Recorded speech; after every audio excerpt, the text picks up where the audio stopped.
Welcome to the in front of me Honor 20E, and I'll show you how to unmute ringtone on this device. So first you should go to the settings application and then tap on the sound section. Here, as can you see, we got our ringtone volume panel. Just to unmute your ringtone, swipe this blue dot to the right side with your finger.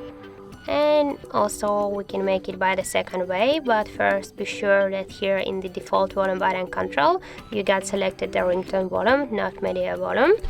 And now just by press your up volume button on the right side of your device, you can also unmute your ringtone.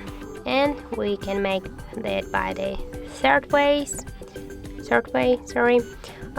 You can press one from the volume buttons on the right side of your device, and just to unmute your ringtone, swipe with your finger this volume panel to up.